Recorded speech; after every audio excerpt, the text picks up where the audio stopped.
Mickey କଣ କରୁଛୁ kilo? ଭାରି ବାସ୍ନା ହଉଛି ବାହାରୁ ପୁରା। କାଇଁ ନାଇଁ ବା ଦିଦି କାଇଁ ହଁ ବଢିଆ ବାସ୍ନା ହଉଥିଲା ପୁରା ମସଲା ମସଲା ଗୋଟେ ମସଲା ତରକାରୀ ହଉଛି। ନାଇଁ ମୋ ଦିଦି ଏଇ ପଡିଶା ଘର ଏଇ କଣ ତରକାରୀ ପତ୍ର କରୁଥିବେ ସେଇ ବାସ୍ନା ଟିକେ ଉଡି ଆସିଛି ଆଉ ସେଇ ବା ତମ ନାକରେ ବାଜି ଯାଇଛି। ତୁ ମସଲା ତରକାରୀ କରୁଛୁ ଦବୁନି ବୋଲି ଏତେ ସାରା ପ୍ଲାନ୍ କରୁଛୁ। ମୁଁ ବି କୋଉ ଛାଡିବା ପିଲା, ମୁଁ ନେଇକି ହିଁ ଏଠୁ ଯିବି। ହଁ ମିକି ନହେଲେ କଣ କରିଛୁ ଟିକେ ଦଉନୁ ଲୋ, ଆମର ନାହିଁ ଲୋ ସତରେ, ମୁଁ ନେଲେ ଟିକେ ଖାଇଦିଅନ୍ତି। ହଁ ନବ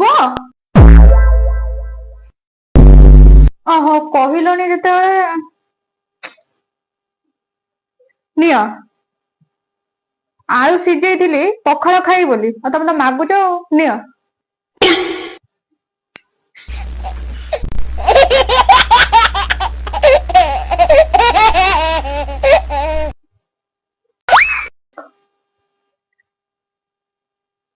ଜାଣିଥିଲି ବା କୁକୁର ନାକ ଖଣ୍ଡେ ପାଇଛନ୍ତି, ଶୁଙ୍ଘି ଶୁଙ୍ଘି ପଳେଇ ଆସୁଛନ୍ତି ବା, ସେଥିପାଇଁ ଆଳୁ ଗୋଟେ ସିଝେଇକି ରଖିଥିଲି।